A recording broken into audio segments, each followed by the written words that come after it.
Video editor Vinod को हर रात 9 बजे से सुबह 6 बजे तक एडिटिंग के लिए जाना पड़ता है और उसके पीछे उसकी पत्नी रीटा फोन करके अपने प्रियतम को घर बुलाती है। ऐसा 3 महीनों तक चलने के बाद एक रात अचानक विनोद के पड़ोसी धर्मजी देखते हैं कि रीटा टैक्सी में बैठकर कहीं जा रही है। सुबह विनोद जब घर आता है तो देखता है कि रीटा गायब है। पुलिस टैक्सी वाले को ढूंढ निकालती है। वो बताता है कि उसने रीटा को मरीना लेक के पास छोड़ा था। उसे टैक्सी से एक स्कार्फ भी मिला है जिस पर MFC लिखा हुआ है। तालाब से एक मछुआरे को रीटा का सूटकेस मिलता है जिससे मिली डायरी में एक फोन नंबर लिखा है जो रीटा के प्रियतम रत्नाकर का है।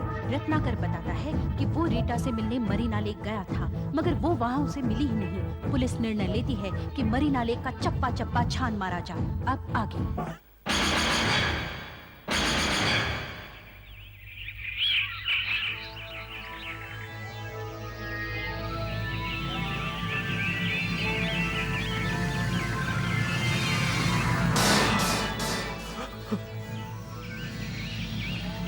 देखा, मैंने कहा था रीटा।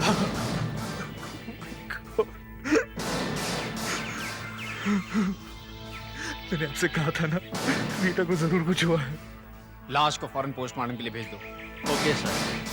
सर, रिपोर्ट के मुताबिक उसके सर के पिछले हिस्से पर किसी भारी चीज से वार किया गया है और घटना स्थल पर ही उसकी मौत हो गई।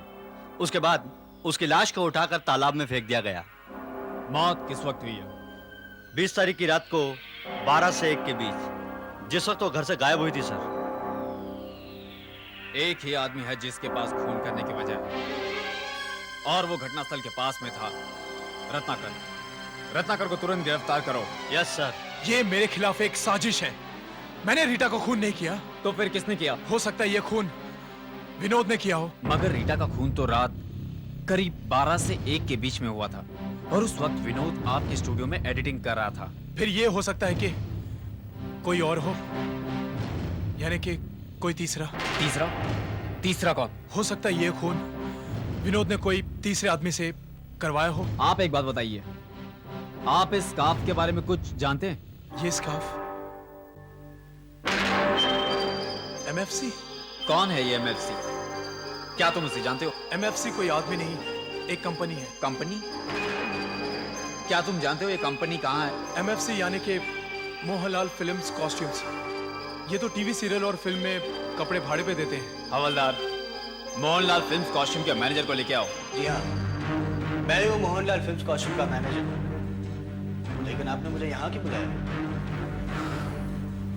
ये स्कार्फ आपकी कंपनी का है?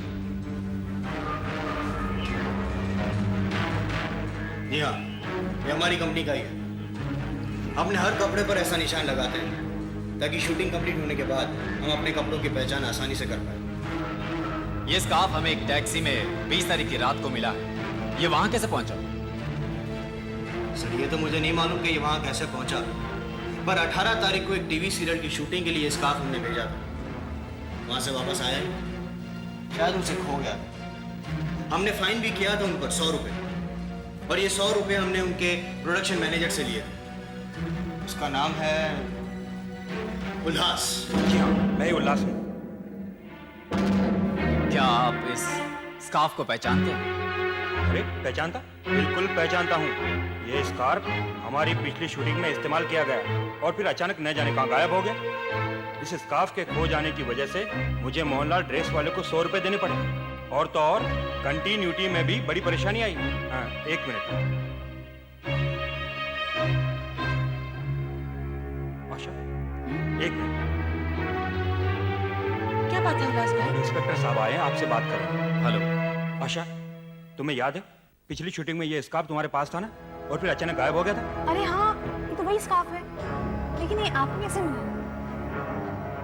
उल्लास भाई, हाँ, वहाँ पर प्रॉपर्टीज चाहिए। अच्छा साहब, आप दोनों बात कीजिए। Excuse me. जी आशा जी, मैं आपसे कुछ पूछना चाहता हूँ। ये स्कार्फ हमें एक टैक्सी में मिला है। टैक्सी में? लेकिन मैं तो टैक्सी में जाती नहीं हूँ। जब से ये सीरियल शुरू हुआ है मैंने अपनी कार खरीद ली है, अब उसी से आना जाना होता है। स्कार्फ टैक्सी में कैसे आया? हाँ, ये हो सकता है कि कोई प्रोडक्शन वाला इसे अपने साथ ले गया हो और फिर वहीं टैक्सी में भूल गया हो।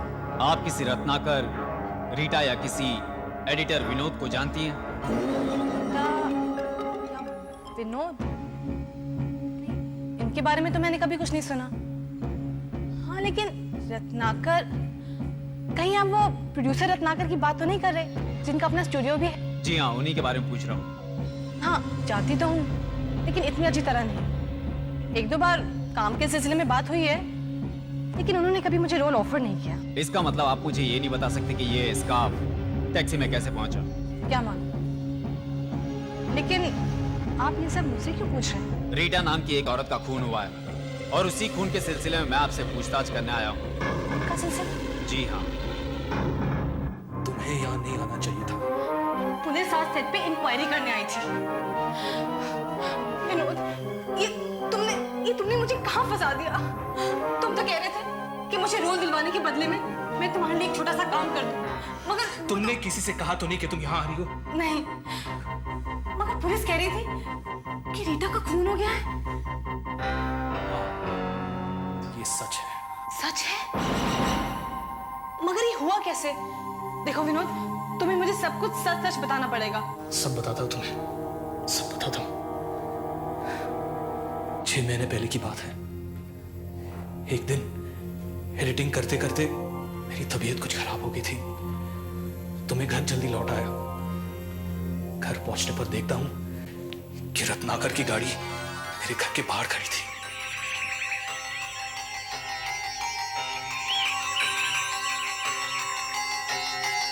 रत्नाकर की गाड़ी और मेरे घर के बाहर। घर में तो सिर्फ रीटा है। इसका मतलब नहीं। इसका मतलब रीटा और रत्नाकर का अफेयर था? हाँ, और उस दिन से मैं उन दोनों से बदला लेना चाहता था। मैं कई दिनों तक सोचता रहा। फिर आखिर में एक बढ़िया सा प्लान आया मेरे दिमाग में। आखिर मैं एक क्राइम सीरियल का एडिटर हूँ। सीरियल एडिट करते करते मेरा दिमाग भी एक क्रिमिनल जैसा हो गया है। तुमने किया क्या? एक दिन तुम रोल मांगने के लिए रत्नाकर के स्टूडियो में आई थी। मैंने तुम्हें वहां देखा। तुम्हारी हाइट, दिल डॉल वगैरह एकदम मेरी पत्नी जैसा है। सिर्फ बालों का प्रॉब्लम था, वो मैंने सोचा कि समझ ली। मगर तुम्हें इस काम के लिए पटाया कैसे जाए, ये सोचकर पहले मैंने मोहब्बत सीरियल के प्रोडक्शन मैनेजर उल्लास दादा से बोलकर तुम्हें एक अच्छा सा रोल दिलवाया। ओह माय गॉड, इसका मतलब तुमने मुझे वो रोल इसलिए दिलवाया था? अब मैं समझी कि कुछ दिन पहले तुम मेरी मदद मांगने सेट पे क्यों आए थे। अब मैं समझी कि कुछ दिन पहले तुम मेरी मदद मांगने सेट पे क्यों आए थे। मुझे वो तारीख भी याद है, 18 तारीख थी। देखो आशा, मैंने तुम्हें ये रोल दिलवाया है। अब तुम्हें मेरे लिए एक छोटा सा फेवर करना होगा। रोल दिलवाने के लिए बहुत बहुत शुक्रिया। कहिए, मैं आपके लिए क्या कर सकती हूँ? ज्यादा कुछ नहीं, मैं अपनी बीवी के साथ एक छोटा सा मजाक करना चाहता हूँ, अपनी पत्नी और रत्नाकर के साथ। उसी के लिए तुम्हारी मदद चाहिए मुझे। क्या कर सकती हूँ आपके लिए? एक्टिंग, जो तुम करती हो। किसकी एक्टिंग करनी पड़ेगी? मेरी बीवी की। हाँ, तुम्हारी पत्नी की एक्टिंग। तुमने मुझे दूसरे दिन अपने घर बुलाया था। तुम्हारे कहने पे मैंने रीटा के कपड़े पहने, मिस्टर रत्नाकर को फोन किया और रोते रोते टैक्सी पकड़ के मरीना लेक चली गई। और मैंने तुम्हें कहा कि वो सूटकेस को पानी में फेंक दो और वहां से चली जाओ। उसके बाद और क्या? मैंने रीटा को मार दिया। मार दिया? हाँ। तुमने उसे मार दिया? Oh my God. मार दिया मैंने रीटा, क्योंकि मैं चाहता था कि पोस्टमार्टम से पुलिस को ये पता चले कि रीटा की मौत 12 बजे के आसपास हुई थी। 12 बजे जब रत्नाकर रीटा से मिलने मरीना लेक पहुंचा, लेकिन रीटा तो 5 बजे ही मर चुकी थी। इसलिए मैंने उसकी लाश को इस डीप फ्रीजर में डाला। डीप फ्रीजर में? एक बार लाश डीप फ्रीजर में डाल दो तो वो सड़ती नहीं, डॉक्टर को तो पता ही नहीं चलेगा कि मौत किस वक्त।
मुझे आशा का इंतजार करना है।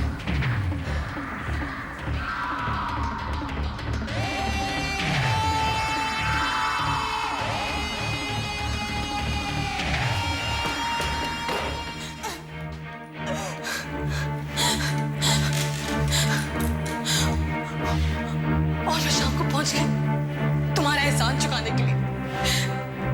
कितनी बेवकूफ थी मैं।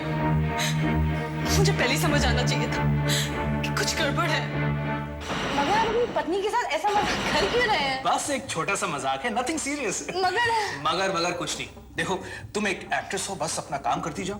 इसे भी एक एक्टिंग असाइनमेंट ही समझ लो। ओके। वैसे तुम एक्टिंग का कितना लेती हो? मैं पर डे 2000 लेती हूँ। 2000 बस 2000 तो फिर 2000। क्या कर रहे हैं आप? I didn't mean this, Vinod. आपसे नहीं, I mean, please। जो भी है रख लो। अरे बस रोना मत भूलना।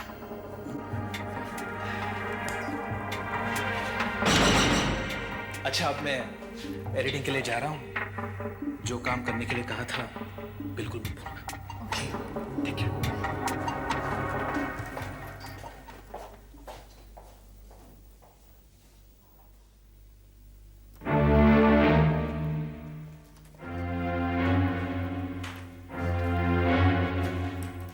पता नहीं अपनी पत्नी के साथ एक कैसा मजाक करने वाला है। God knows।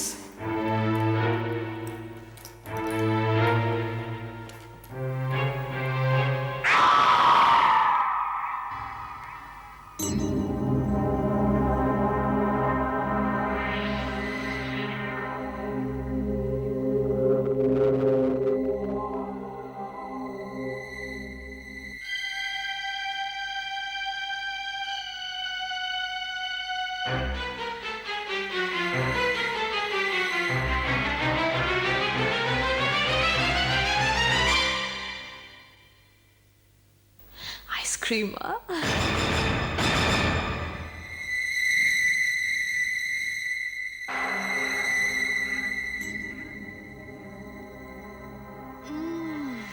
It's good।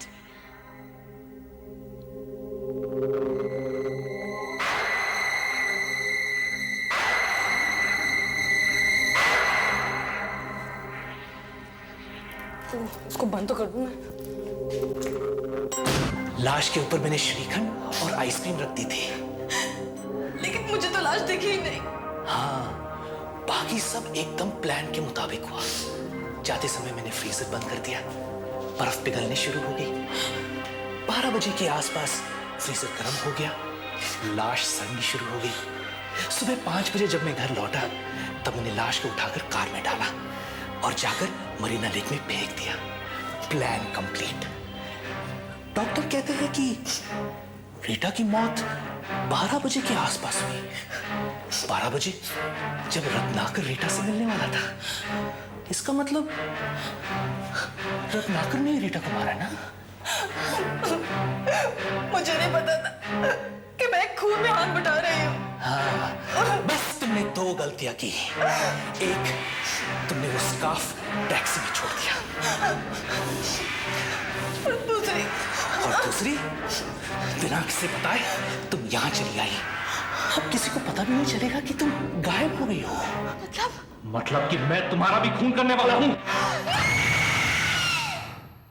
आपके जाने के 10 मिनट के बाद ही आशा गायब हो गई। फिर वो मुझे कहीं नहीं मिली। उसकी वजह से पूरी शूटिंग मुझे कैंसिल करनी पड़ी। लेकिन आशा गायब क्यों हो गई, वो भी बिना बताए? ये सब आपकी पूछताछ की वजह से हुआ। आखिर उससे आपने क्या कहा था? मैं खून के सिलसिले में उससे पूछताछ कर रहा था। मैं ये जानना चाहता था कि क्या वो रत्नाकर या वीडियो एडिटर विनोद या उसकी पत्नी रीटा को जानती है। मगर उसने कहा कि मैं सिर्फ रत्नाकर को जानती हूँ, विनोद या रीटा का तो नाम तक नहीं सुना मैंने। क्या कहा उसने? वो विनोद को नहीं जानती? हाँ। अरे विनोद की वजह से ही तो उसे मेरी सीरियल में काम मिला था। अच्छा। जी, विनोद की और हमारी पुरानी जान पहचान थी। उसने मुझसे कहा कैसे भी करके उल्लास भाई आशा को आपकी सीरियल में काम दे दो। पहले तो मुझे कुछ शक हुआ कि आखिर में ये चक्कर क्या है, लेकिन साहब आखिर वो हमारा दोस्त है, उसकी बात माननी पड़ी और मैंने आशा को अपनी सीरियल में काम दे दिया। लेकिन आशा विनोद को अच्छी तरह से जानती थी सर। अगर आशा विनोद को अच्छी तरह से जानती है तो उसने मुझसे झूठ क्यों बोला? उसने मुझसे झूठ क्यों बोला? हाँ, हमें इसी वक्त विनोद के घर जाना चाहिए। 10:15 बज रहे हैं। वो मेरा पड़ोसी धर्म 11 बजे तक घूमता रहता है। उसके बाद ही मैं इस लाश को ठिकाने लगा सकूंगा। तब तक यही ठीक है।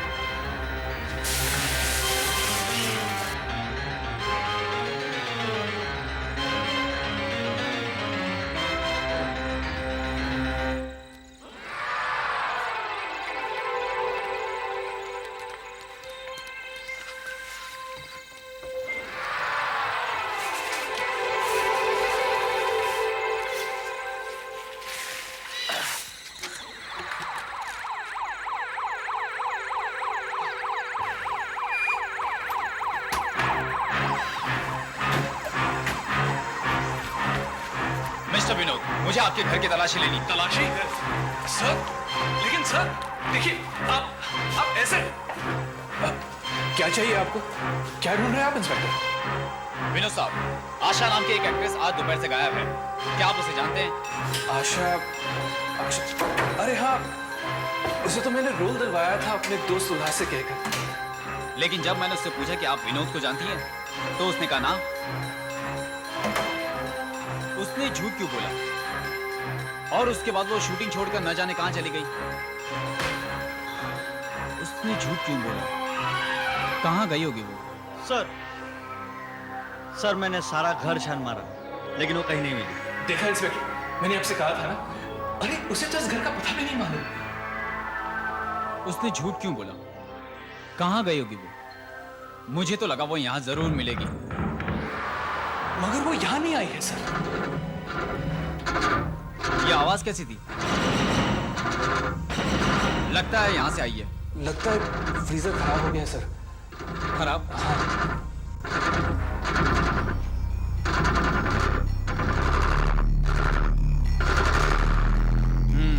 लगता तो है।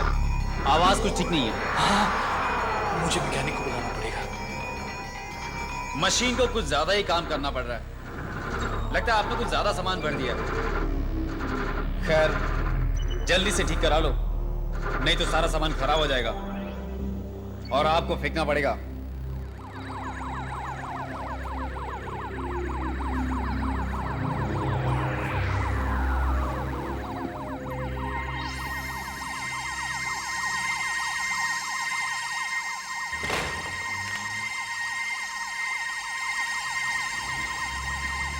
लगता है कुछ गड़बड़ जरूर है।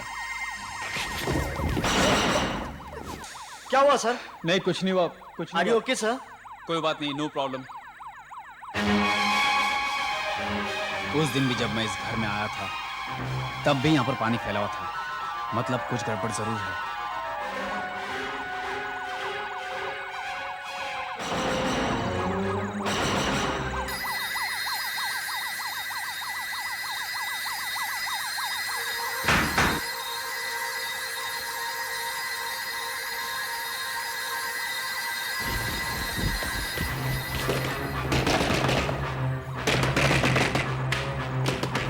अब आपको क्या चाहिए? हट जाओ।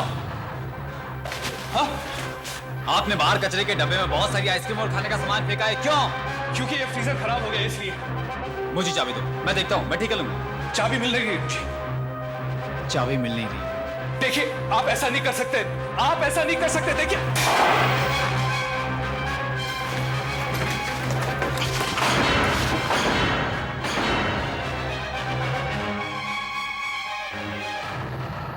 मैं बचने ही वाला था, मैं बचने ही वाला था।